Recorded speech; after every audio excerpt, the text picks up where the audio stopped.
Le thème de ce message, pouvons-nous être dans une secte sans le savoir? Il est évident que pour approfondir un tel sujet, il me faudrait vous faire un enseignement de plusieurs heures. Et j'aimerais d'abord faire cette mise au point avant de vous donner ce message. Sachez que le but de ce message est de vous présenter des pratiques sectaires qui sont à l'œuvre parmi les croyants depuis plusieurs siècles, et ce, dans certaines dénominations et assemblées soi-disant chrétiennes. Vous devez comprendre qu'il ne faut pas considérer toutes les dénominations et toutes les assemblées locales comme étant des sectes pernicieuses. De fait, il y a encore dans plusieurs de ces organisations des conducteurs spirituels fidèles à la parole de Dieu, et ce n'est pas eux qui sont visés par ce message d'exhortation et d'enseignement, mais plutôt ceux qui ne marchent plus selon la vérité des Saintes Écritures et qui ont entraîné avec eux les brebis de Christ dans des pensées sectaires et souvent pernicieuses. Je sais que le thème de ce message est de plus en plus important, et je sais également qu'il peut laisser à l'esprit des croyants sauvés de nombreux points d'interrogation, parce que l'enseignement des sectes est très peu donné dans les assemblées chrétiennes. De fait, plusieurs croyants nés de l'Esprit s'imaginent que les sectes sont pour ceux et celles qui ne sont pas sauvés. C'est probablement l'erreur la plus répandue parmi les chrétiens et chrétiennes d'aujourd'hui. Cette pensée vient du fait que celui qui se déclare chrétien et qui fréquente une religion, une dénomination, une assemblée locale ou une organisation soi-disant chrétienne a toujours l'impression de ne pas être dans une secte, car pour celui-ci, le mot secte est toujours attribué aux autres et non à son organisation. De plus, nous sommes conscients qu'aucun chrétien n'oserait avouer à son prochain qu'il est membre d'une secte. Nous pouvons donc en conclure que le mot secte est certainement le mot que nous évitons de parler lorsque nous fréquentons une assemblée locale, et si nous en parlons, nous l'attribuons aux autres organisations et non à la nôtre. Alors que bien souvent l'assemblée que nous fréquentons a toutes les caractéristiques d'une secte pernicieuse. C'est ce qu'on appelle un aveuglement collectif volontaire. Car la parole de Dieu, dans la première épître aux Corinthiens, au chapitre 11, et le verset 19 nous déclare ceci. « Car il faut qu'il y ait aussi des sectes parmi vous, afin que ceux qui sont approuvés soient reconnus comme tels au milieu de vous. » Sans aucun doute, il y a parmi les croyants des sectes, et nous trouvons dans ce passage deux éléments très importants. Le premier élément nous confirme avec vérité qu'il y a une possibilité qu'un croyant puisse faire partie d'une secte, et ce par l'expression « il faut aussi qu'il y ait des sectes parmi vous », c'est-à-dire parmi les enfants de Dieu nés de l'Esprit. Le deuxième élément nous confirme que parmi les saints, il y en a qui sont approuvés.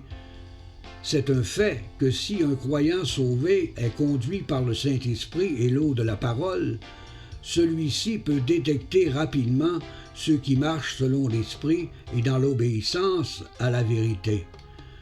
Le problème que nous vivons présentement parmi les croyants sauvés est celui-ci.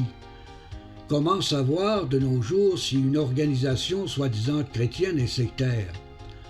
De fait, une immense panoplie de religions, d'églises traditionnelles locales, d'assemblées chrétiennes, d'organisations religieuses de toutes sortes se déclarent publiquement de Jésus-Christ. Et de ce fait, tous ces systèmes religieux confessent tous sans exception de marcher selon la vérité des Saintes Écritures. Tous sont-ils de Dieu? Tous sont-ils conduits par l'Esprit et l'eau de la parole? Tous sont-ils de véritables chrétiens? La réponse à ces questions nous est donnée par le Seigneur Jésus lui-même, dans l'Évangile de Jean, au chapitre 21 et le verset 8. Il est écrit, Jésus répondit, Prenez garde que vous ne soyez séduits, car plusieurs viendront en mon nom disant c'est moi, et le temps approche, ne les suivez pas. Vous devez savoir que la séduction d'une secte est très sournoise, car elle a toujours l'apparence d'être de la vérité, et elle s'identifie comme étant chrétienne. Écoutez le passage de la deuxième épître de Pierre, au chapitre 2 et le verset 1. Il est écrit: « Il y a parmi le peuple de faux prophètes. Il y aura de même parmi vous de faux docteurs, qui introduiront sournoisement des sectes pernicieuses, et qui, reniant le Maître qui les a rachetés, attireront sur eux une ruine soudaine. » Nous sommes tous, et nous savons tous plutôt, en tant que croyants sauvés, que le monde actuel est rempli de faux prophètes. Mais l'Esprit du Seigneur est lumière et vérité, et ceux qui marchent dans la vérité peuvent facilement détecter ces faux prophètes. Cependant, les croyants sauvés semblent avoir plus de difficultés à détecter s'ils sont eux-mêmes membres d'une secte pernicieuse. Vous devez savoir que la formation d'une secte ne peut être réalisée que si tous les membres de leur organisation sont tous animés par une idéologie doctrinale identique. Sachez que toutes les sectes soi-disant chrétiennes ont à l'esprit une philosophie basée sur la tradition humaine, et elles établissent leurs fondements sur leur propre constitution. Et bien souvent, les directives qu'elles présentent n'ont pas l'appui des Saintes Écritures. De fait, la parole de Dieu ne nous enseigne pas que l'Assemblée des justes doit avoir pour base une constitution humaine, mais elle nous enseigne qu'elle est la seule vérité qui a le pouvoir d'édifier et de sanctifier les saints élus que le Père a donnés à son Fils bien-aimé. Il faut donc en conclure que cette pratique constitutionnelle n'est pas de Dieu. De plus, cette pratique est la cause des divisions que nous vivons entre chrétiens, et ce depuis la période de la Réforme. Car nous savons tous que les dénominations n'ont pas les mêmes pensées doctrinales, ni les mêmes enseignements concernant la vérité de la parole de Dieu. C'est pour cette raison que les dénominations forment elles-mêmes leurs pasteurs afin que leurs pensées traditionnelles soient basées sur leur propre constitution. C'est ainsi que plusieurs croyants sauvés sont devenus par ces systèmes humains des adeptes à la pensée sectaire, en croyant que leur dénomination est la seule organisation chrétienne qui marche selon la vérité de la parole de Dieu. Nous pouvons donc dire que la pensée sectaire est présomptueuse, étant saupoudrée d'un sel amer qui élève le cœur du croyant vers un esprit de supériorité envers ceux qui ne sont pas des leurs. Sachez que le croyant vraiment sauvé par la grâce de l'Esprit n'est pas né de Dieu avec un esprit sectaire, mais que c'est la tradition qui l'a conduit dans ce piège. Écoutez ce que déclare le passage des Actes au chapitre 20 et les versets 29 et 30. Il est écrit: « Je sais qu'il s'introduira parmi vous, après mon départ, des loups cruels qui n'épargneront pas le troupeau. » Et l'apôtre Paul ajoute dans le verset 30 « Et qu'il s'élèvera du milieu de vous des hommes qui enseigneront des choses pernicieuses pour entraîner les disciples après eux. » La plupart des croyants sauvés qui fréquentent une assemblée locale s'imaginent que ce passage n'est pas pour eux. Alors que la parole nous déclare avec vérité que plusieurs assemblées qui forment l'Église corps de Christ peuvent avoir à la tête de leur organisation des loups cruels qui enseigneront des choses pernicieuses, c'est-à-dire des enseignements qui n'ont pas l'appui des Saintes Écritures. De surcroît, la parole révèle que plusieurs croyants seront entraînés à pratiquer leurs faux enseignements. Il faut donc que les croyants sauvés soient très vigilants, car plus l'apostasie finale approche, plus les saints auront à faire face à ces loups cruels, qui s'introduisent sous l'apparence de bons serviteurs de Christ, avec finesse et délicatesse, et ayant un langage intellectuel très développé. De plus, ils ont une facilité remarquable pour mélanger les passages bibliques afin d'appuyer leurs faux enseignements. Il ne faut pas ignorer qu'aucune assemblée chrétienne n'est à l'abri de ces loups cruels, qui sont d'habiles manipulateurs au service de l'ennemi. Il y a des signes qui ne trompent pas, en ce qui concerne les sectes conduites par des loups cruels. Et je vais vous exposer quelques-uns. Je vais vous en exposer plutôt quelques-uns de ces signes, afin que vous puissiez être libérés de l'emprise qu'elles ont sur vous, en vous empêchant de connaître ce qu'est réellement la liberté en Jésus-Christ. Car notre Dieu a placé en chacun de nous des dons différents, afin que nous puissions les mettre au service de nos frères et sœurs en Jésus-Christ. Généralement, dans une assemblée sectaire, les fidèles ne se sentent pas libres, mais plutôt étouffés par la domination de leurs conducteurs, qui ont toujours raison. Ceci est provoqué par la haute opinion que ces hommes ont d'eux-mêmes, car il est plus qu'évident qu'ils aiment leur titre de pasteur, qui les élève au-dessus des fidèles, et de ce fait, ils reçoivent constamment les éloges de leurs adeptes. C'est d'ailleurs ce qu'ils recherchent constamment, leur propre gloire et non celle de Jésus-Christ. De plus, ces pasteurs dominateurs ont toujours raison, même si leurs enseignements n'ont pas l'appui de la vérité de la parole de Dieu. De plus, pour garder leur emprise sur les fidèles, ils s'entourent généralement de diacres qui ont une autre opinion de leurs conducteurs spirituels.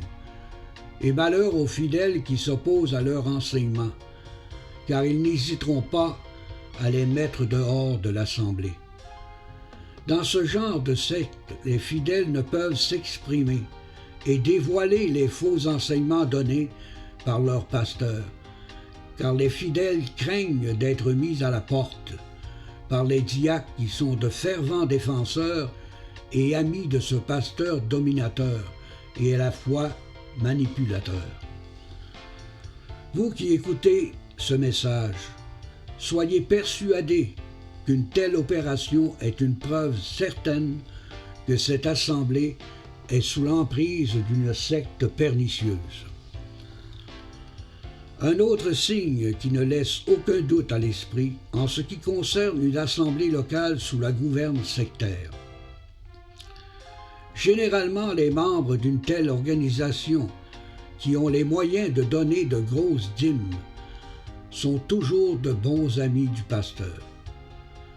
Ceux-ci forment avec les diacres les tireurs de ficelles de l'assemblée.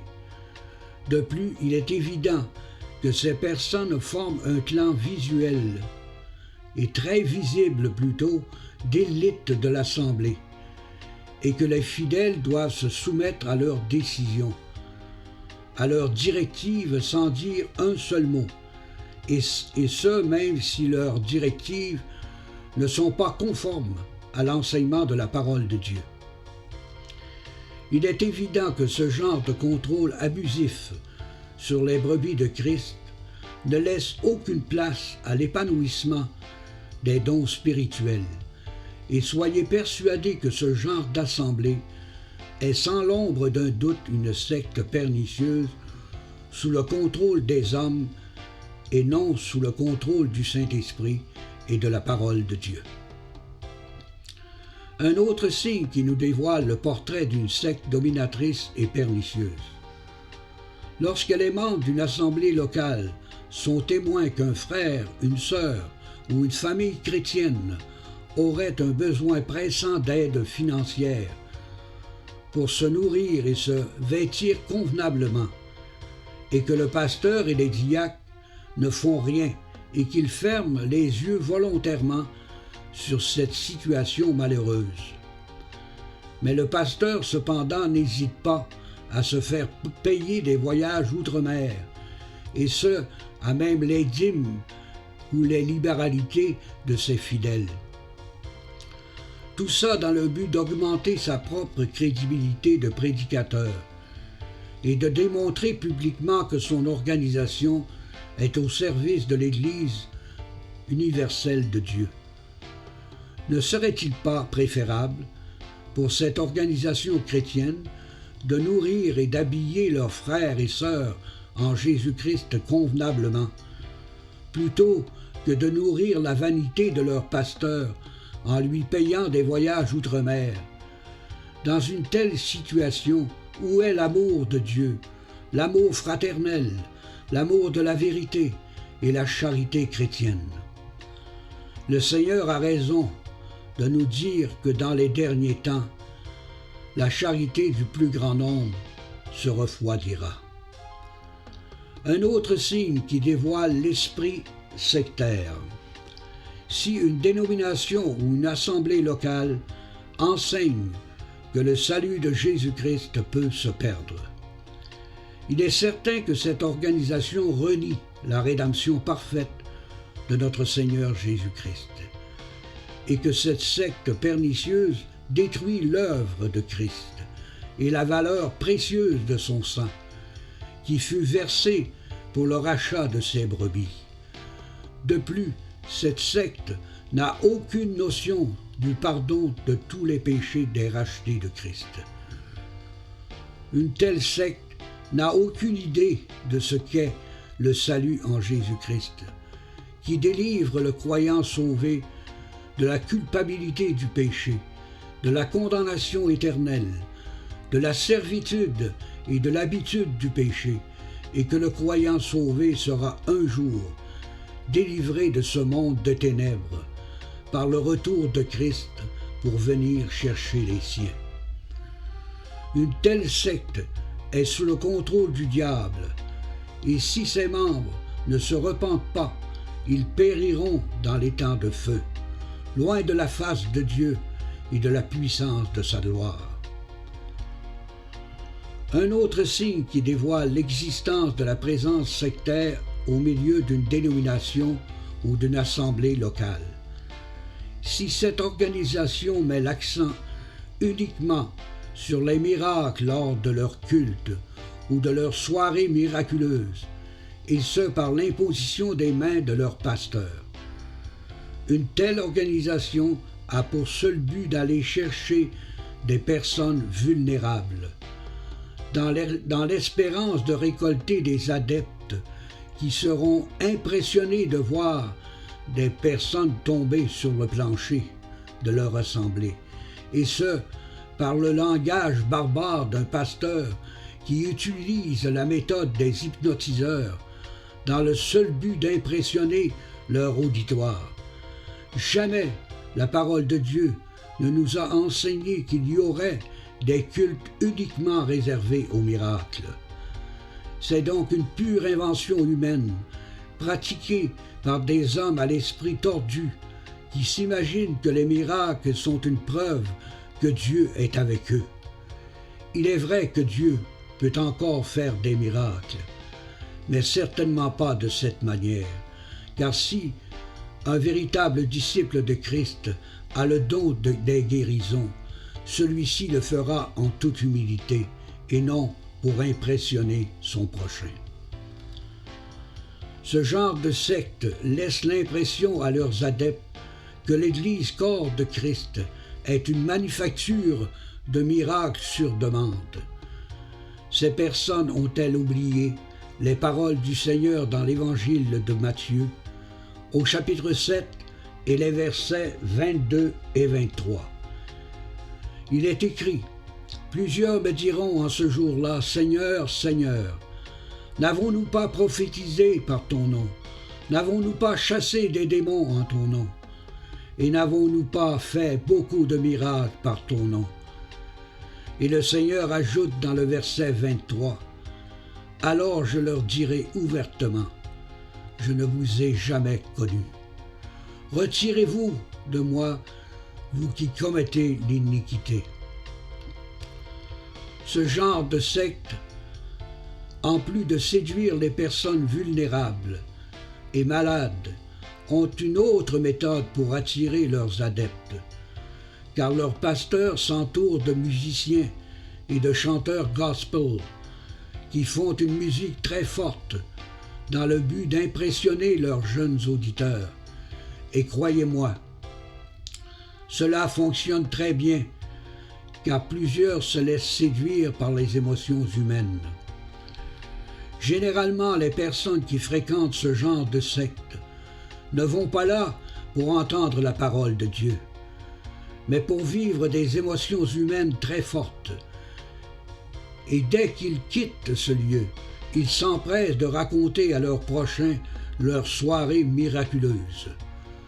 C'est ainsi que la roue tourne pour cette secte, conduite par d'habiles tireurs de ficelles, qui cherchent leur propre gloire et non celle qui revient uniquement à notre Seigneur Jésus-Christ.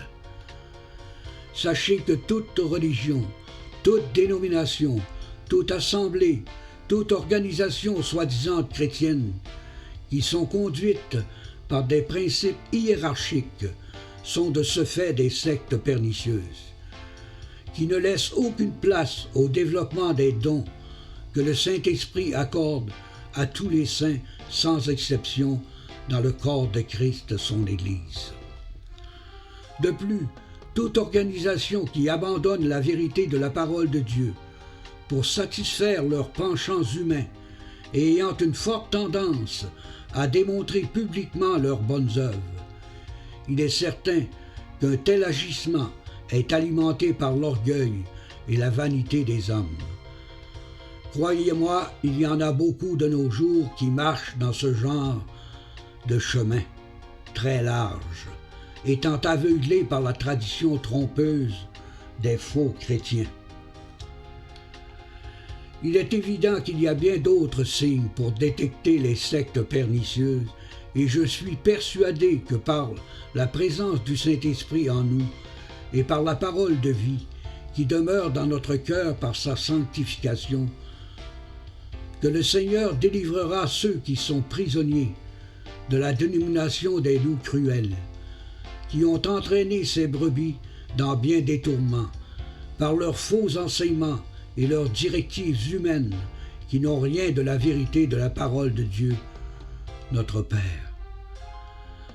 Vous, mes frères et mes sœurs, qui avez vécu une véritable repentance à salut, celle qui vient de Dieu, qui connaissez le Dieu véritable qu'est le Christ en nous par son Esprit, vous qui connaissez la vérité de la parole de Dieu par l'Esprit de la grâce, et qui avez en vous l'assurance de la vie éternelle en Jésus-Christ, et qui attendez avec tous les saints la rédemption de votre corps lors de l'enlèvement de notre Maître, qui nous rendra par sa puissance semblable à lui, et qui par son amour pour nous tous nous conduira dans la félicité éternelle en présence de notre Père céleste et de sa gloire que lui seul mérite.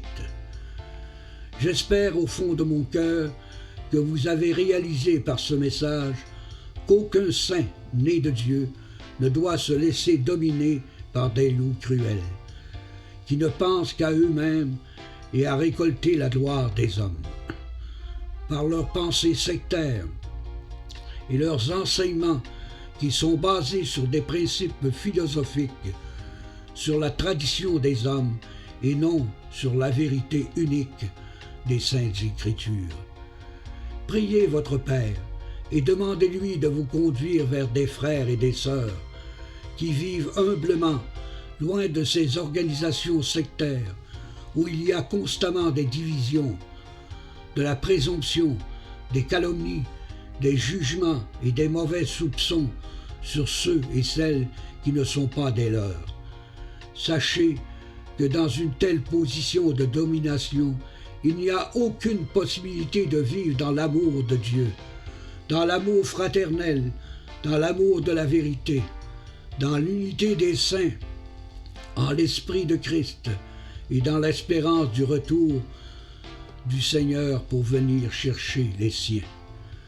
Que l'Esprit de Dieu vous fasse comprendre ce message et qu'il vous amène au milieu des frères et des sœurs qui sont conduits par l'Esprit de la grâce et qui gardent au fond de leur cœur la vérité de sa parole, afin d'être sanctifiés par l'Esprit et l'eau de sa parole de vie. Que le Seigneur de toute grâce vous bénisse en abondance, que son amour, sa paix, comble votre esprit et votre cœur, afin que vous viviez dans l'espérance du retour de celui qui a tout accompli pour nous à la croix du Calvaire, notre Sauveur, notre Maître, notre Seigneur Jésus-Christ. Amen.